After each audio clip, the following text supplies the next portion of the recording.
अमरावती महानगर पालिका चुनाव 2026 इसके बारे में आपकी क्या प्रतिक्रिया है?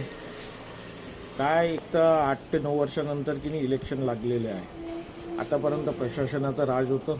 त्याच्यामुळे की कचरा उचलणे, नाल्या साफ होणे हे काही बरोबर कामं होऊन नव्हते राहिले प्रशासनामुळे.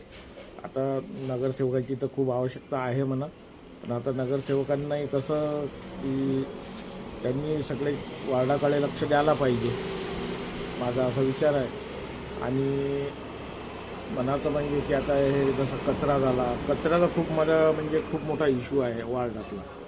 म्हणजे बाहेर जो कोणी आला की कचरा बाहेर रोडवरच टाकतो इथे गाड्या खूप कमी येतात ह्या वार्डात इकडल्या साईडने. आणखी काय तुम्हाला भावी नगरसेवक कसा पाहिजे?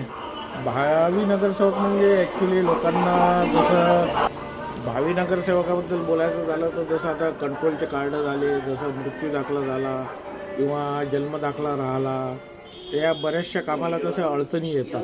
तिथे कॉर्पोरेशनला गेल्यावर की खूप लोक असे त्रास देतात तिथे गेल्यावर अधिकारी वर्ग.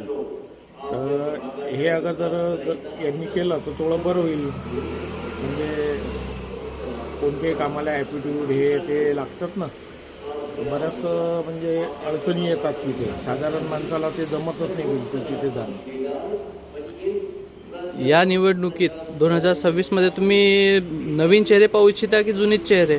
नाही, नवीन चेहरे पाहण्याची खूप इच्छा आहे.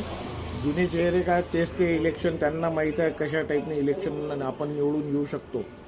आणि पैशाचा वापर हे 2-3 दिवस अगोदर खूप करतात हे लोक. त्याच्यामुळे कसं की नवीन चेहरे असले की बरंच काही म्हणजे बदल होऊ शकतो. नवीन माणसाला कसा ऊर्जा राहतो, उत्साह राहतो करण्याचा. जुन्या माणसाला कसा जो अनुभव असला तो त्याच्या पद्धतीने चालवतो त्याच्या जवळच्या माणसाला घेऊन. पण जनरल पब्लिकचं किंवा यांचं त्यांचं खूप नुकसान होते त्याच्यामध्ये.